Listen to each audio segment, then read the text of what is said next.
आज हम जो है वो डिस्कस करने वाले हैं बैन के बारे में। ठीक है।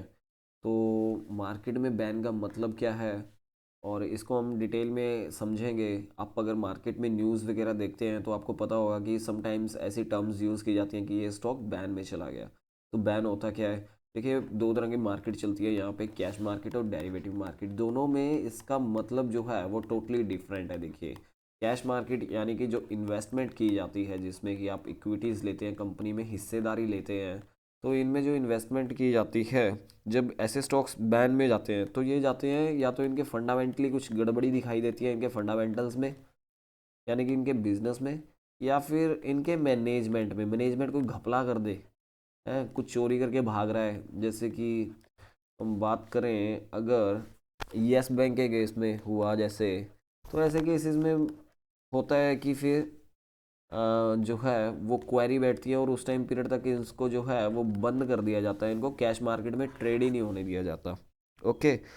सो बट इन अगर आप डेरिवेटिव मार्केट में देखोगे तो इस बैन का मतलब कोई बुरा चीज़ नहीं है डेरिवेटिव मार्केट में। ठीक है। जो कोई स्टॉक अगर बैन में चला भी जाता है तो यहाँ जो है वो, इसका मतलब है कि यहाँ पे ओपन इंटरेस्ट बहुत ज़्यादा हो चुका है। ओपन इंटरेस्ट ज़्यादा होने की वजह से इसको बैन में डाला गया। ओपन इंटरेस्ट देखिए क्या चीज़ होती है। ओपन इंटरेस्ट होता है लोगों का उस पर्टिकुलर कंट्रैक्ट में, ठीक है, उस पर्टिकुलर फ्यूचर में ज़्यादा पोजीशंस को क्रिएट करना। ठीक है। अब जितनी ज़्यादा पोजीशंस ओपन रहेंगी, जैसे इसको मैं समझाऊंगा कि ओपन इंटरेस्ट क्या होता है। मुझे लगता है कि इसके लिए हमें एक सेपरेट एक वीडियो बना लेनी चाहिए। वैसे अभी हमारा जो है वो सिर्फ बैन के दौरान का ही है, तो इसको बैन को समझना ही हमारा अभी फ़िलहाल इस वीडियो का मोटिव है। तो ओपन इंटरेस्ट यानी कि जब सौदे ज़्यादा किसी एक स्टॉक में पड़ने लग जाते हैं, वो किससे कंपेयर किया जाता है? देखिए, तो यहाँ पे जो है ओपन इंटरेस्ट ज़्यादा होने की वजह से ओवरनाइट पोजीशंस में एक रिस्ट्रिक्शन लगा दी जाती है कि जो आज का सौदा है वो केवल आज ही आज इंट्राडे में ख़त्म हो जाना चाहिए। ओवरनाइट अगर आप लेके जाओगे तो आपको उस पर पेनल्टी पे करनी पड़ेगी। जो स्टॉक्स बैन में हैं, तो डेरिवेटिव में आप उसको जो है वो कवर नहीं कर सकते फर्दर अगले डे के लिए। इंट्राडे में आए, इंट्राडे में बाय करें, इंट्राडे में सेल करें। आप उसको आगे लिए डे के लिए नहीं लेके जा सकते। अगले डे के लिए लेके जाएंगे तो आपको यहाँ पे पेनल्टी पे करनी होगी। ओके। बाकी दिन के दौरान आप जितना मर्जी इसमें ट्रेड कीजिए, इस पर कोई रिस्ट्रिक्शन नहीं होती। और देखिए, एक और चीज़ मैं आपको बताता हूँ। जो पुरानी पोजीशंस लेके बैठे हैं बैन में जाने से पहले, जिन्होंने इसको बाय या सेल किया था, जो भी पोजीशन है उनकी, चाहे वो बाय की पोजीशन है चाहे वो सेल की पोजीशन है, तो उनको इससे कोई फ़र्क नहीं पड़ता। ओके। उनको इससे कोई फ़र्क नहीं पड़ता। उनको कोई पेनल्टी नहीं लगती उस टाइम पीरियड में, क्योंकि वे पुराने हैं। बट नए वालों के लिए, नए अगर ओवरनाइट पे लेके जाएंगे तो उनको पेनल्टी अच्छी खासी पे करनी होगी। और या तो अगर वे करना चाहते हैं उस स्टॉक में काम, उस डेरिवेटिव कॉन्ट्रैक्ट में काम, तो उनको जो है वो इंट्राडे ही करना होगा। बैन के दौरान इंट्राडे आप जितना मर्जी कर सकते हैं। और जो भी बैन की जानकारी होती है, कौन सा बैन में गया या नहीं गया, उसकी पूरी की पूरी जानकारी एक्सचेंज की वेबसाइट पे आपको मिल जाएगी। ठीक है। आप एक बार विजिट कीजिए वहाँ पे, तो आपको वहाँ पे पूरा का पूरा बता दिया जाता है कौन सा स्टॉक मार्केट, कौन सा स्टॉक जो है वो बैन में जाएगा, कौन सा बाहर निकलेगा। ये डिसाइड होता है मार्केट क्लोज होने के बाद, यानी 3:30 के बाद। उसमें देखा जाता है कि इसमें ओपन इंटरेस्ट कम हुआ या नहीं हुआ। ओके।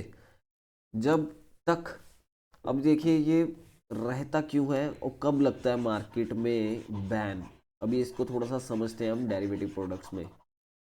मैंने आपको बताया था कि फ्री फ्लोटिंग का, ठीक है, मार्केट वाइड पोजीशन लिमिट, ये फ्री फ्लोटिंग के बेसिस पे काउंट होती है जब इसका 95% 95% से ज़्यादा ओपन इंटरेस्ट क्रिएट हो जाता है।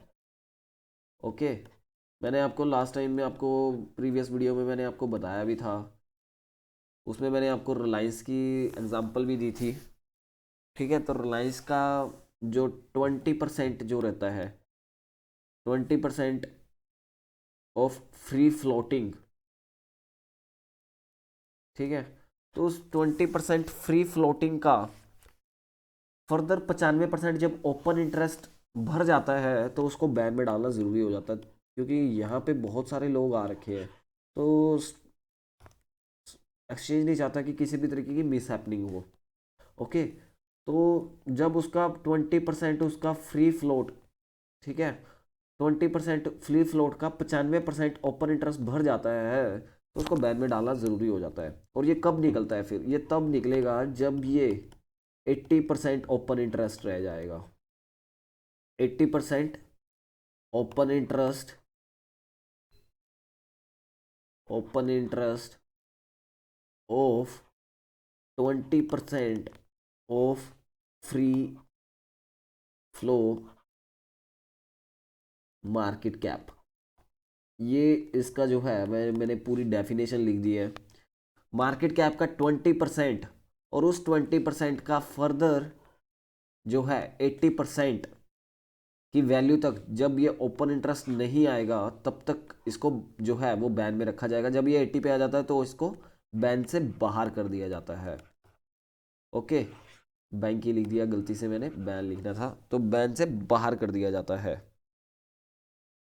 दिन के दौरान ये जितना मर्जी चला जाए, कोई दिक्कत नहीं की बात नहीं है। अगर ये बैन में है, ये 150 तक भी चला जाए, 150%, 200% भी चला जाए, कोई कुछ नहीं हो सकता इसमें, मतलब कोई किसी तरह की पेनल्टी नहीं पड़ती। बट आपको हाँ 330 से पहले पहले आपको जो है वो अपनी पोजीशन बैन के दौरान क्लियर करनी ही होगी। आपको क्लियर करनी होगी अगर आप नया सौदा बना रहे हैं। अगर आप प्रीवियस अपने पहले से ओल्ड आपकी पोजीशन बनी हुई है बैन में जाने से पहले, तब आपको यहाँ पे किसी भी तरह की चिंता करने की ज़रूरत नहीं है। ओके, तो ये तो था बैन का एक शॉर्ट में हमने जो वीडियो बनाई है। अगर आपको मार्केट वाइड पोजीशन लिमिट अगर आपको ज़्यादा समझना है तो इसके लिए आप मुझे कमेंट कीजिएगा, मैं एक सेपरेट वीडियो बना दूंगा। मुझे लगता है मैंने काफ़ी इनफ फिर भी बता ही दिया है कि मार्केट कैप का फ्री फ्लोट, फ्री फ्लोट जो होता है वो होता है जब कंपनी के ओनर्स की जो है हम एक्सक्लूड कर देते हैं उसको, कंपनीज के ओनर का हिस्सा जो है उसको निकाल के जो मार्केट कैप बचती है उसका 20%, और उस 20% का फर्दर जब 95% के ऊपर चला जाता है ओपन इंटरेस्ट, यानी कि लोगों के द्वारा लिए गए बाई या सेल किए हुए सौदे की वैल्यू, बाय और सेल किए हुए सौदों की वैल्यू जब 95% से भी ज़्यादा चली जाए तब उसको बैन में डालना ज़रूरी हो जाता है। ओके, तो इस वीडियो में इतना ही फ़िलहाल। अगर आपको हमारी वीडियोस जो है इन्फॉर्मेटिव लगती है तो आप प्लीज़ हमें बताइएगा। अगर मैं थोड़ा सा आपको, अभी फ़िलहाल 8 मिनट की वीडियो हुई है तो मैं थोड़ा सा और आपको एक्सप्लेन कर देता हूँ इसमें कि क्या होता है इसके दौरान। देखिए, मोस्टली बैन में जब कोई स्टॉक जाता है तो वो अपने विपरीत ऑपोजिट डायरेक्शन में भागना शुरू कर देता है। जैसे बैन से पहले अगर ये स्टॉक पॉजिटिव डायरेक्शन में मूवमेंट दे रहा था, ऊपर अपसाइड को जा रहा था, तो ये बैन के बाद जो है वो नेगेटिव थोड़ी शॉर्ट टर्म के लिए होगा ये ज़रूर। एक्चुअली ऐसा क्यों होता है? देखिए, जो अभी हमें नहीं पता कि ओल्ड पोजीशन लेके जो बैठे हैं कि वो कब तक ये जो है वो बैन चलता रहेगा। जब तक बैन चलेगा उसमें जो है वो मूवमेंट होने नहीं देगा, क्योंकि बैन में गया हुआ है।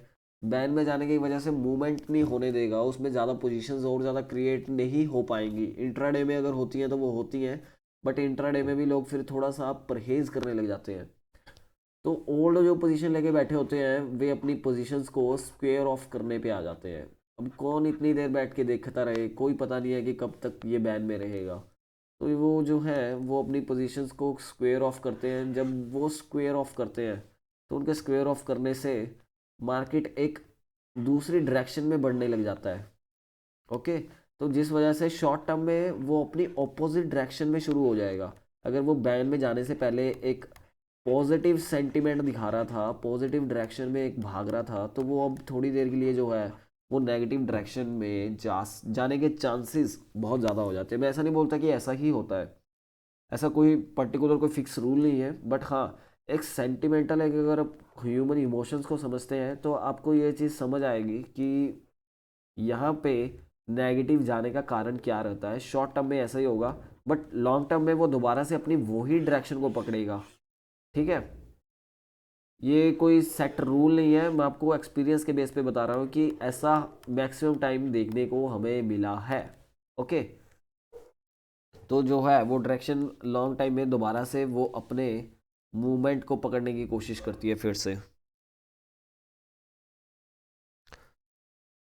तो बैन में जाने के कारण जो पुराने जो पोजीशन लेके बैठे होते हैं वो अपनी पोजीशंस को काटने लग जाते हैं, जिस वजह से ये चीज़ हमें देखने को मिलती है कि शॉर्ट टर्म में जो है वो अपने ऑपोजिट डायरेक्शन में कुछ देर के लिए मूवमेंट शुरू कर देता है।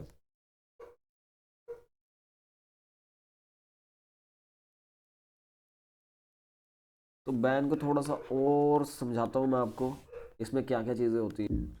अगर मंदी की मंदी की वजह से अगर कोई स्टॉक जो है, मंदी यानी गिरावट की वजह से, गिरावट और प्लस उसमें जो है वो अपना मार्केट वाइड पोजीशन को जो है वो ब्रेक कर देती है, उसके बाद वो जो है बैन में जाता है।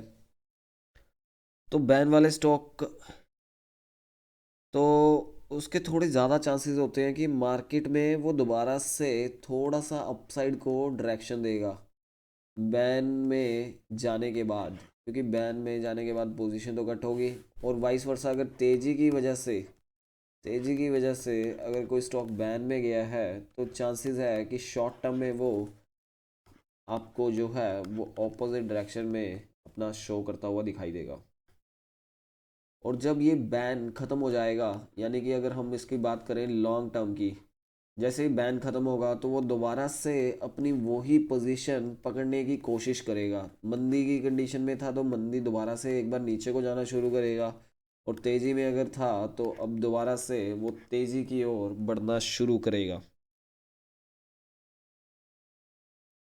नॉर्मली अगर मैं आपको बताऊं तो बैन में अमूमन 3 से 4 शेयर होते हैं जो कि आपको बैन में गए हुए मिलेंगे, बैन की लिस्ट में आपको मिलेंगे, है ना। मैक्सिमम मैक्सिमम टू मैक्सिमम 10 से 15 अभी तक हमने हिस्ट्री में देखा है कि इतने स्टॉक्स जो हैं वो एक एक ही टाइम पे इतने सारे स्टॉक्स जो हैं वो बैन लिस्ट में चले गए। ओके, तो बहुत कम होता है कि ज़्यादा स्टॉक चले जाएं बैन में जाने के टाइम पे। आप डेरिवेटिव यानी कि उसके फ्यूचर्स ऑप्शंस में पोजीशन नहीं बना सकते नेक्स्ट डे के लिए। बट अगर आप कैश मार्केट में काम करना चाहें तो कैश में आप उसमें इन्वेस्टमेंट करना चाहें के लिहाज से, अगर इक्विटी में काम करते हैं तो आप वहाँ पे कोई भी पोजीशन अपनी बना सकते हैं, यहाँ पे आपके लिए कोई रिस्ट्रिक्शन नहीं होती। ओके, अगर आपको लगता है कि यार बैन में चला गया है वो, तो यहाँ पे अगर आप बना सकते हैं फिर भी।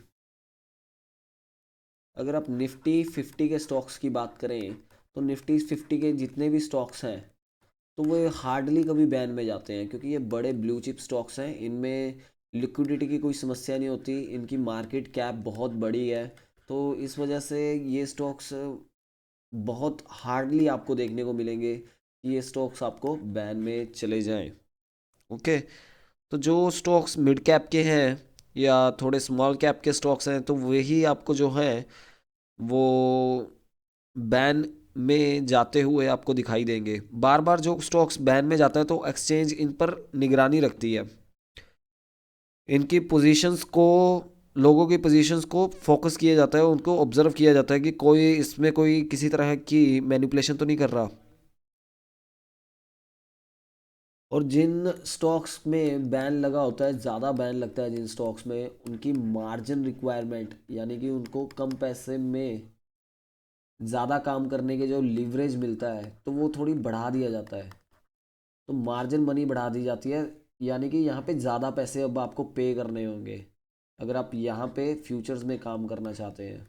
ओके, जैसे अगर मान के चलिए मार्जिन 2 लाख का पहले आप पे कर रहे थे, अब वो स्टॉक जो है वो बार बार बैन में जा रहा है, तो बैन में रहने पे उसको जो है वो मार्जिन और वॉलेटिलिटी बढ़ जाती है, जिससे हो सकता है इसको 2 से 2.5 लाख 3 लाख तक भी लेके जाया जा सकता है इसके मार्जिन रिक्वायरमेंट को। तो जैसे जैसे इसमें वॉलेटिलिटी होगी और बैन में जाएगा अगर ये बार बार, तो इसकी जो है वो मार्जिन को बढ़ा दिया जाएगा, लीवरेज को कम किया जाएगा। ओके, एक्चुअली क्या होता है, मंथ के स्टार्टिंग में आपको जो है वो हमेशा बहुत कम स्टॉक्स जो है वो बैन में दिखाई देंगे। ठीक है, मंथ का जब स्टार्ट हो रहा है, यानी कि वो कंट्रैक्ट का भी शुरुआत ही हुई है, तो स्टार्टिंग के टाइम पे वो कंट्रैक्ट में जो जो है वो बैन बहुत कम होंगे।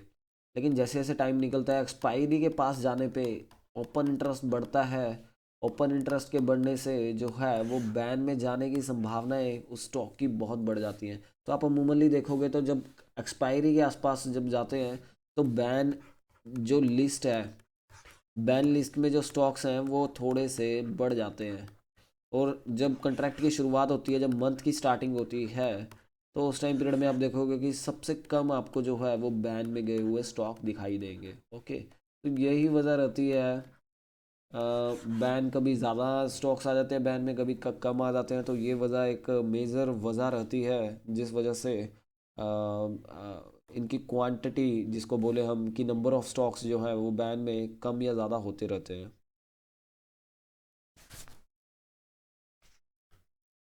तो वीडियो थोड़ा सा लंबा हो गया, मैंने सोचा नहीं था, पर मैंने एक आपको कंप्लीट जानकारी दी है इस टॉपिक के रिगार्डिंग बैन के ऊपर। ओके, तो कौन सा स्टॉक कब बैन में जाता है, कैसे एक्सचेंज जो है वो इसको कैलकुलेट करता है कि कौन सा कब तक रहेगा। ओके, तो इसकी पूरी जानकारी मैंने आपको प्रोवाइड की है। अगर आपको हमारा काम अच्छा लगता है तो प्लीज़ हमारे चैनल को सब्सक्राइब कीजिएगा, और हमारी इन्फॉर्मेटिव वीडियोस हमारे चैनल पे और भी बहुत सारी हैं, आप प्रीवियस वीडियोस को भी हमारी विजिट ज़रूर कीजिएगा। Thank you so much in this video. Previous video को ज़रूर विजिट कीजिए आप हमारी। And thank you so much for watching my video.